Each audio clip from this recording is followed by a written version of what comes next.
আজকে আমি রুই মাছের পাতুরি বানাবো। মাছের পাতুরির জন্য আমি এখন মশলাটা বাইটে নেব।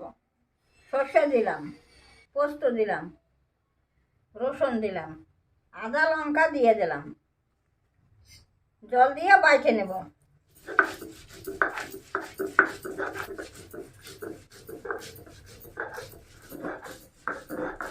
মশলাটা আমার বাটা হয়ে গেছে, আমি তুলে নিচ্ছি। আমি এখন রুই মাছগুলো মশলা দিয়ে মাইখে নেব।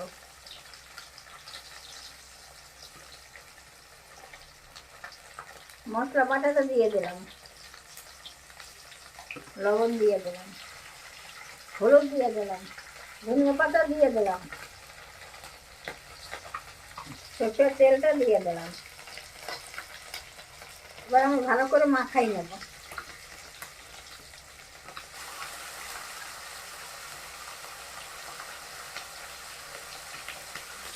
আমি এখন কলা পাতলা আছে দেখে মনে সেইটা নেব।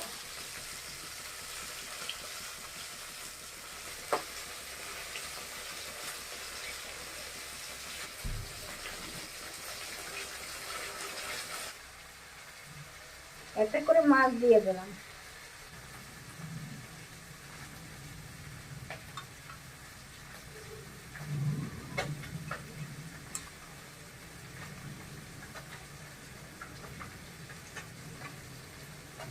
আমি এখন সুতো দিয়ে বাঁধিয়ে নেব।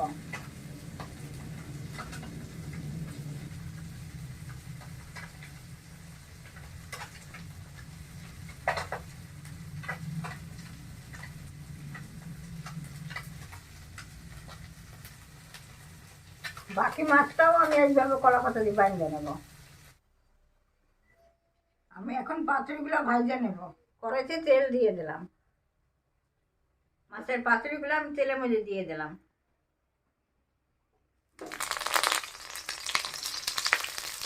এবার ঢাকা দিয়ে দিলাম।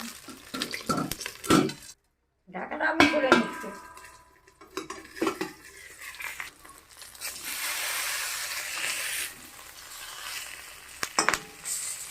মাছের পাতুরিগুলো হয়ে গেছে, আমি উঠাই নিচ্ছি।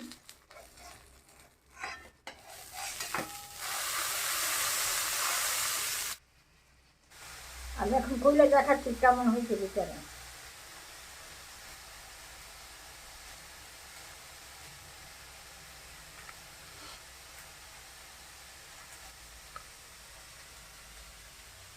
আমি এখন টিপে দেখাচ্ছি সেদ্ধ হয়েছে নাকি। এই দেখো, দেখো বন্ধুরা কি সুন্দর সেদ্ধ হয়ে গেছে, কত সুন্দর হয়েছে দেখো।